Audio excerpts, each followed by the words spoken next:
Surprise, motherfucker.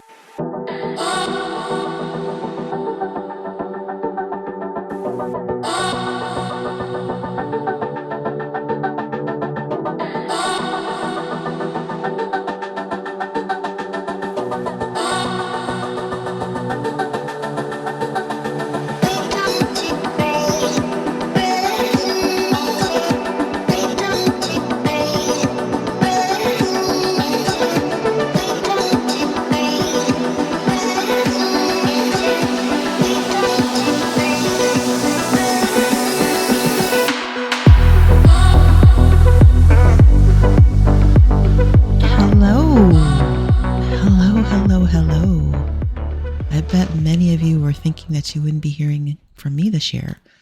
I'm sure a lot of you thought you might not ever be hearing from me again. Don't worry, there's still a chance that might happen. It all depends on what happens immediately next. I won't go into that, not here. But if you've been following me on social media accounts, you'll be well aware that life hasn't been terribly kind to me for the last few months, last few years actually. I'm going to see if I can break that flow of bad vibes in 2024, starting with this podcast. But it's all going to be hinging on if things get better in the next 2 weeks. But, we got to start somewhere. And let me tell you, my brain's been so fried, I couldn't even remember how to start doing a podcast or how to set up my mic. And I'm supposed to be technical. And that's just, I'll talk about it a little bit at the end of the topics I want to talk about today. But it's just funny what severe grief and stress will do to the body, the mind, the heart, and the soul. But enough about that for now. Anyways, hello, welcome back. Thanks for those of you who've stuck around. Here we are, 2024. Because I'm an American, I think the world revolves around us. Wink, wink, nudge, nudge. I'm sure everyone knows that we're walking into 2024 with another American presidential election. Yay. America used to be a superpower and is still powerful, but nothing like it once was. The cracks have really started to show since Trump was elected, and it's been a shit show of losing clout on the world stage ever since. It's like Dorothy pulled back the curtain and America was there with her pants down and grabbing the rest of the world by the pussy, and it just hasn't been the same since. Who can forget the massive Black Lives Matter protests, and there were 2 impeachments, COVID, an insurrection. America hasn't been doing so great. Trump tried to steal the 2020 election, but thank God that didn't happen. Biden got it, but, Biden isn't the best of presidents, but he's been far better than I've given him credit for or thought he would be. Now, I know a lot of people are going to get upset because of his responses to what's been going on with Israel and Palestine. And I'm not even going to get into that right now. That's a very, very touchy subject. And maybe that's something I'll touch on, in a few weeks, but I don't want to tackle that one right now. That's just like me not wanting to tackle. Well, I'm not even going to say it because I don't want to be canceled before I even fucking start, knowing how things are these days. So let's just stay on topic here and try to stay out of trouble. Although it's tech, so how can tech stay out of trouble, right? But anyways, I want to say that the Dark Biden stuff has been really, really fun. He legitimately has canceled quite a bit of student loans, even though he was stopped by the Supreme Court and the GOP. And the irony of it is that because he was stopped by the 2 parties, he has gone a different method in order to cancel loans. And because of that, it looks like more loans are getting canceled than they would have been before. And on top of it, he's going after the loan servicers. And if any of you folks have ever dealt with the loan servicers, and I've dealt with Nelnet and I have dealt with Great Lakes, and Great Lakes wasn't too bad, but Nelnet actually got me into a lot more trouble because they put me on forbearances when they shouldn't have put me on forbearances. And so that just caused a lot more interest, but they all know that. And so he's going after a lot of the loan servicers now and even finding them. So yay, good for him for that. It's not the mass cancellation that he was going to do, but it's better than nothing. And they're reviewing these rules every few months. So if you haven't gotten loan relief, there's more than likely that something's going to happen. You're going to get some sort of help. Not everybody's going to get it, but a lot more people are going to get it now than we're going to get it before. So that's a plus. And, you know, the fact that he's doing it on the down low, I call it some of that dark bite and stuff. And I think that's really fun. The other thing he's doing, he's starting to go after the pharmaceutical companies, saying that if they used public funds to create a new drug, that drug is now too expensive to be purchased by the common American, then sorry, your patent protection is going to be taken away and let other people make your drugs for cheaper. And that's totally fair. I mean, competition, right? I mean, we're going to get into it. The rules apply sometimes until they don't. On top of it, the administration is trying to take Amazon to court for being a monopoly. And it's also taking a look, at least the FTC looks like it's going to take a look at the Kroger-Albertson grocery merger, which is great for Wall Street honchos, but it's not so much good for the little guy, that being consumers who will be stuck with less choice and higher prices by having all of these grocers become a monopoly, much like Amazon. You know, it brings in less competition in the market. The infrastructure bill that Biden passed did add jobs, even though there were a bunch of jobs lost in big tech and little tech, of which I personally have been affected.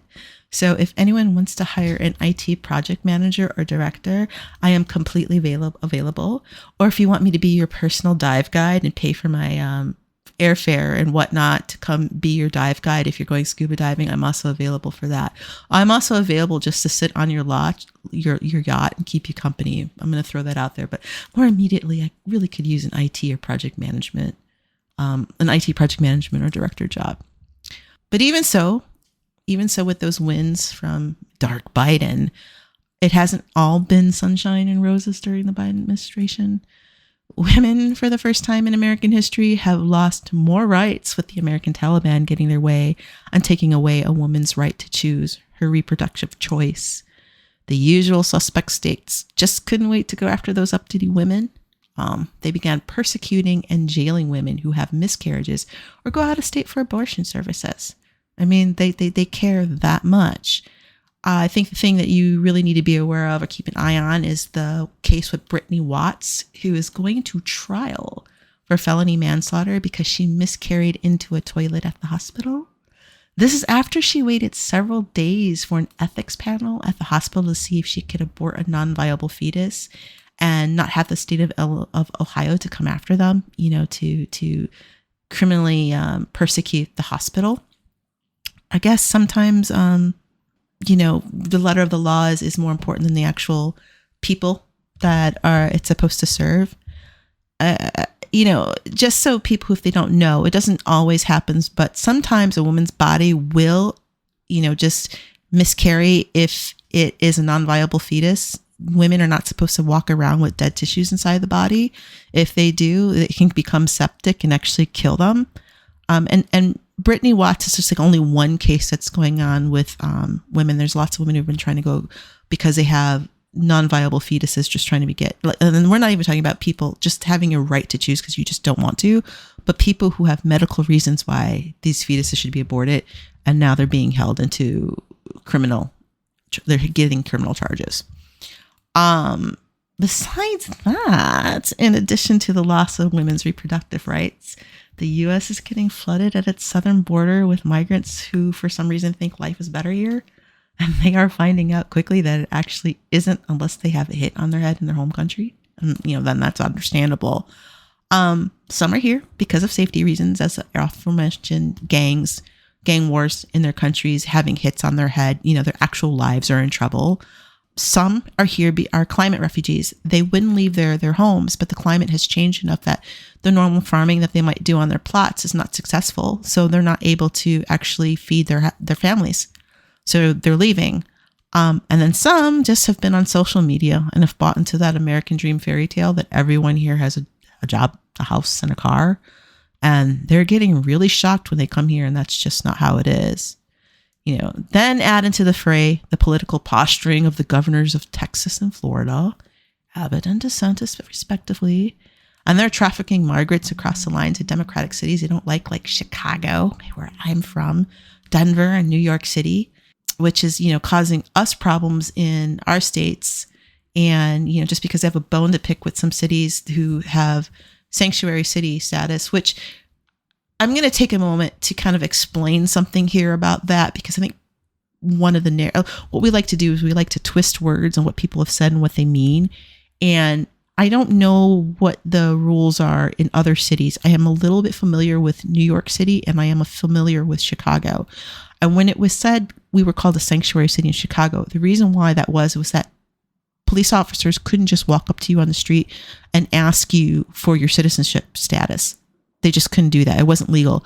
And they were also banning ICE from being outside the courthouses to immediately grab people if they were leaving the courthouse and they weren't convicted of anything. So basically, if you haven't done anything wrong, the police, and when I say wrong, we're not talking about whether you went over the border or not, but if you haven't done anything wrong just walking down the street, you are not going to be harassed, because frankly, if you have any other skin besides white, you're more than likely to get harassed as being considered an immigrant or a migrant, even though there are Caucasian people who come over to the country too. But you're always asking the brown and black skin folks, and yellow skin too, if you want to put it that way. So that's why that was in place for sanctuary areas. Like, you come here and we're not going to hassle you just because, the officials, cops and stuff are not going to hassle you and ask you for ID and all this other stuff just because they suspect that you might be a migrant.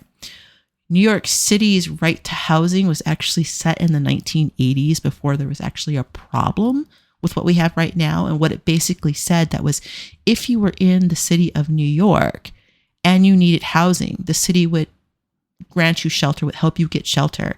But that's gotten twisted that anybody who goes to New York City will get housing.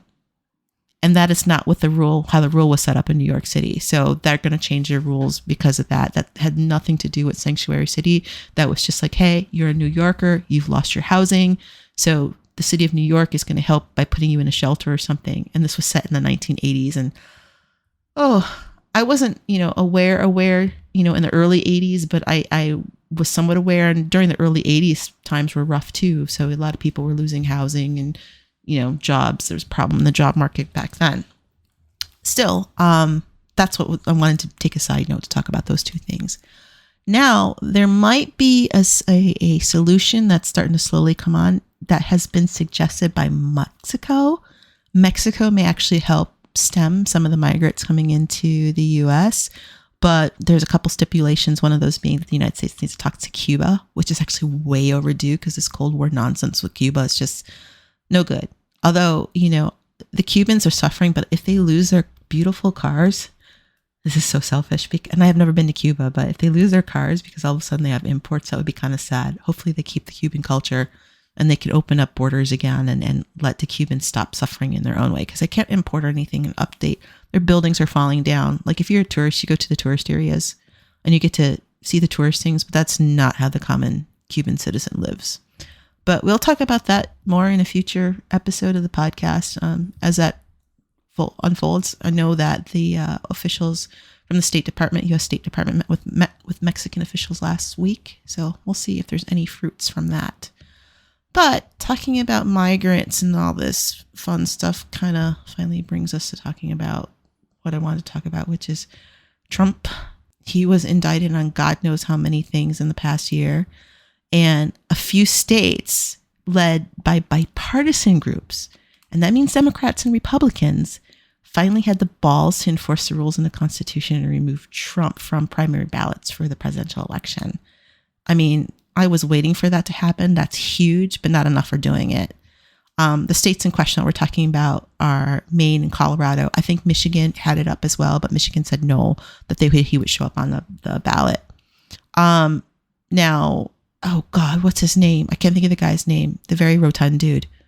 Chris Christie, who's always running. He's kind of like the Republican version of Beto, who keeps running for stuff but never wins. I know I shouldn't say that, but I think Beto's running again for something. I try to ignore his emails at this point, and I'm going off on a tangent. But he said that taking Trump off the ballot will make Trump look like a martyr, and he should be on the ballot and let people make the decision. Which goes kind of along with the U.S., or sorry, not the U.S., but the UN having concerns that the U.S. is in trouble because we keep changing the rules and bending them to benefit whomever is complaining. That our democracy is in trouble. And the funny thing is, the irony is that most people who follow Trump say they want the Constitution to be enforced, except when it comes to the 14th Amendment. And the 14th Amendment, which prevents treasonous people from gaining office in the United States, but it also grants that birthright citizenship in the United States, which the usual suspects, I'm going to always say the usual suspects, also want to get rid of. Gee, I wonder why. For those of you who are listening who are not American or who are not very savvy and remember their Constitution class that they had to take when they were going through grade school, I think you had to take, I don't remember if we had to take it again in high school, but in grade school you do. Maybe the rules have changed, but let me give you a refresher to the 14th Amendment and the clauses that I am referring to. Let me find it. Yeah, okay. So when it comes to the presidential election, and I quote from the Constitution, Section 3, disqualification from holding office. No person shall be a senator or representative in Congress, or elector of president and vice president, or hold any office, civil or military, under the United States or under any state, who having previously taken an oath as a member of Congress, or as an officer of the United States, or as a member of any state legislature, or as an executive or judicial officer of any state, to support the Constitution of the United States, shall have engaged in insurrection or rebellion against the same, or given aid or comfort to the enemies thereof. That's one sentence. I'm going to touch on that for a moment, because I think part of the reason why we have a lot of people not understanding the Constitution, because it was written in old-timey English, and wherein and thereof and stuff, people are too stupid to know what these things mean anymore. And also, that's like one hell of a long sentence. But, again, I digress. But what this is basically saying is that what Trump incited on January 6th with the storming of Congress and promising to pay the legal bills of those involved, invalidates them from running for any office in the United States. Right? That's what that section says on the 14th Amendment. But who cares? I mean, who fucking cares? The Constitution only applies if it suits you. And though we're not going to talk about that today, since we are on the topic of the 14th Amendment, and I do know I have people who need a refresher, because I'm sure this is going to come up again, and I'm sorry about the siren in the background.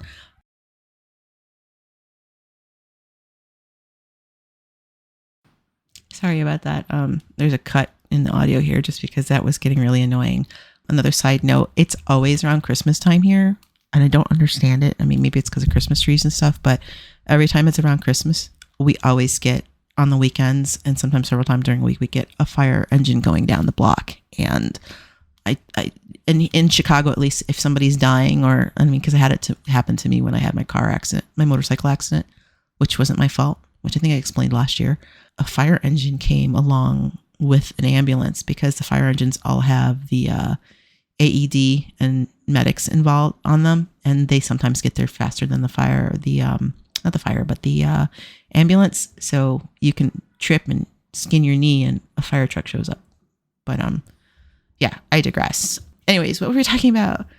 Oh yeah, we were talking about birthright citizenship, and I was telling you to file this away later, because I'm sure this is going to come up at some point in time, especially if Trump gets reelected. But for those of you who are not American and need a refresher, file this away. And I'm going to quote the Constitution again. And what it says, and this is part of the 14th Amendment, all persons born or naturalized in the United States and subject to the jurisdiction thereof. Okay, thereof is going to screw everybody up. They're not going to understand that. Jurisdiction thereof are citizens of the United States and of the state wherein they reside. So basically saying that if you were born in the United States or naturalized into the United States, you are a United States citizen. So I need to give some context to this, why this was put in place, and a little color commentary, if you want to call it. You always say there, color. This was put in place because of a Supreme Court decision before the Civil War that occurred. It was between a slave named Dred Scott versus Sanford, where this slave was taken from the state of Missouri to Illinois, where slavery was illegal. And I have to shout out to Illinois, which has the worst fucking state taxes, but is always trying to do the right thing. I mean, sure, we have a lot of corruption with our governors and stuff, although this one we got right now is good. But hey, we didn't like slavery, so yay, Illinois. Anyways, Dred Scott had said that because he was taken to a free state by his owners, he was effectively freed. Effectively a free citizen of the United States. But at that time, ultimately, the Supreme Court judged against him and said that people of African descent, whether brought to the United States or born here, could never be United States citizens. It's interesting. You need to read up on that. And I'm going to actually try to provide links to this podcast of where I've gotten some of my information from. And in the future, if I'm ever talking about politics or things like that, I'm going to start trying to provide links so you can see where I'm coming up with my bullshit, which is not bullshit at all. But yeah, this is why the Birthright Citizenship Act was added to the 14th Amendment. And even after that, there were still exclusions for Asians and Native American citizenship, the Chinese being the largest non-white group to start immigrating to the United States. And those people had to be addressed by additional acts to the Constitution because there just was an issue for the longest time. If you weren't white or male in the United States, you didn't have rights. If you weren't white or male, you just didn't have rights.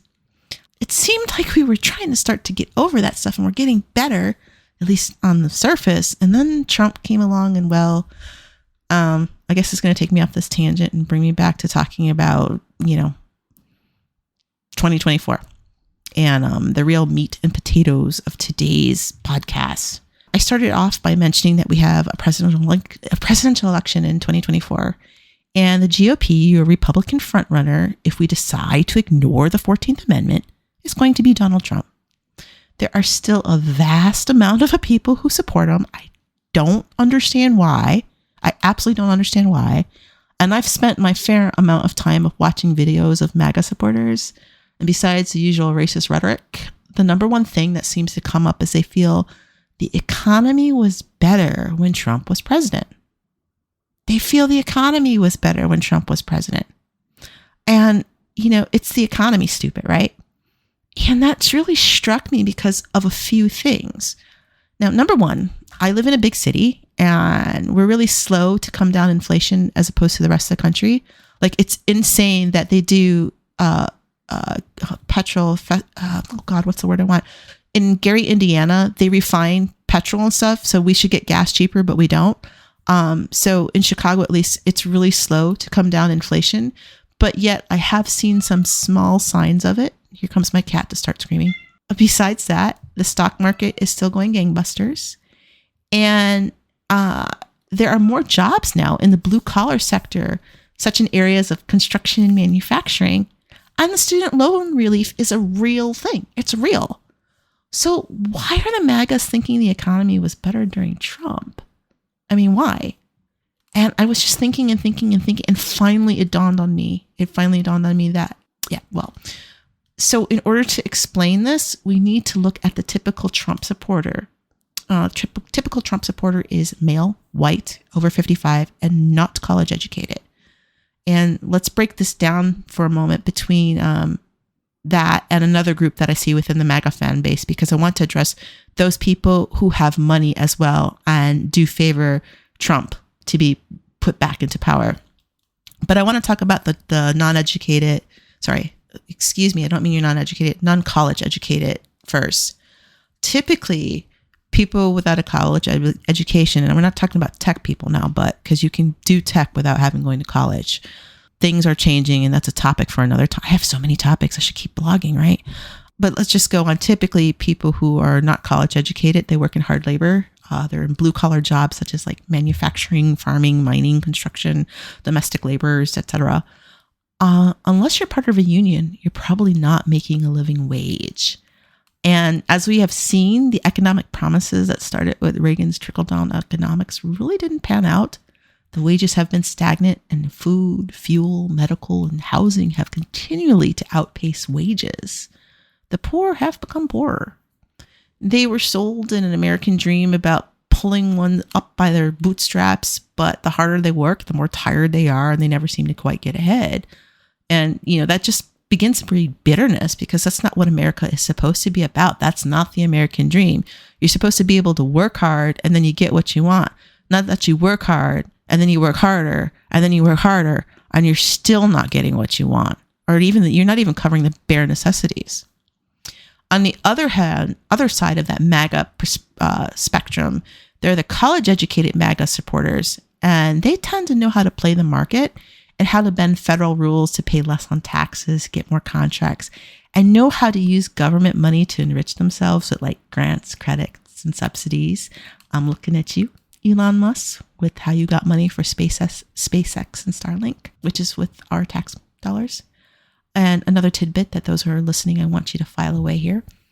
It takes knowing the right people and having the right connections and money to get a hold of these government handouts, which poor people tend to not have. It's really hard to find a fancy accountant or lawyer when you're trying to figure out how to afford toilet paper or baby food or diapers or gas or any of those things. So I think at this point, you're probably going to say, Tech, get to your point. You haven't stated why these guys think the economy was better during Trump and things are more expensive since Biden's got into office. Like, you want me to explain this already? And I am. This is where I'm going to drop something that I think a lot of people have forgotten about. And I think answers to questions on why so many thought the economy was better during Trump. And it can be summed up in one word: COVID. What the Trump administration did during COVID was it eased up finances for millions of Americans. Don't get me wrong. If you owned a deli downtown or were a personal trainer, any type of industry that depended on people in the office or being face-to-face, you were screwed. You were screwed either way. But if you were already unemployed or had a job that you got to keep during COVID, like you worked remotely or something, you actually saw an increase in money. And the greedy companies actually saw an increase in money too, and that added to the inflation. The supply chain was hurt during that time, but it came back. There are also some other factors, but let me finish my point here and I'll get to that. Pure and simple, Trump gave out federal handouts nearly to everyone called the economic stimulus package, which gave people all those nice little checks to help out during COVID. In addition, he paused student loan payments. Nobody's yelling at him for pausing them to begin with. So all in all, also Trump cut taxes. Add this together, and the most economically vulnerable and the very rich felt like they had fatter wallets during the Trump administration. I really don't see this being brought up in media at all. Not at all. And I think it's a salient point. But then Biden came to town, tried to keep student loans from being collected again and failed. No more federal handouts because COVID is officially over. And now it's Biden's fault that the economy is bad because he hasn't been giving out stimulus checks and because he's trying to collect on student loans. And also because of inflation, but we're going to go to that now. Though the supply chain, as I said earlier, has recovered, when it comes to food, the prices have not gone down this much because of a few factors. Climate change and the Ukrainian war have affected grain prices, and several bread baskets of the world are not being planted due to war or not yielding food due to flooding or drought. There's been an increase in grain prices, which has also increased meat prices because cows, pigs, chickens eat grain, Farmers have had to reduce their herds and flocks in relation to the rise of grain prices, which has caused more scarcity, which causes prices to rise more, and so on and so forth. And I think you can see the cycle that I'm talking about here. On top of it, and I touched on this for a second at the very beginning, food conglomerates and grocery stores are taking advantage of the system because they're still charging more on top of already elevated prices because the market isn't pushing back. This is capitalism, but the market isn't pushing back because we need to eat. And so you spend the money because you need to eat food. Prices would have to go up either way due to world conditions, but not as much as they have, as fast as they have. We're kind of held over a barrel there on that one. So the people who are complaining about the welfare moms are the ones who had all their fingers in the federal money pot due to Trump. And when the pot is closed, because Biden closed it, it's Biden messing up the economy. So again, it is okay for you to get federal handouts. And I'm not giving my personal opinion on this. I'm being very snarky and I'm trying to prove a point here. It's okay to get what is basically a federal handout if a Republican does it for you. But if a Democrat does it, then you are a welfare mom and you're trying to, abuse the system. End of the day, money is important and you don't feel less poor because the numbers and metrics tell you that things are better. You don't feel less poor if you still can't feed your family, pay rent, and put a little away for a rainy day. It doesn't matter what Wall Street is doing. It doesn't matter what the federal government says. Your life still sucks. You're still spending far more money than you're actually probably making, and you're not able to get ahead.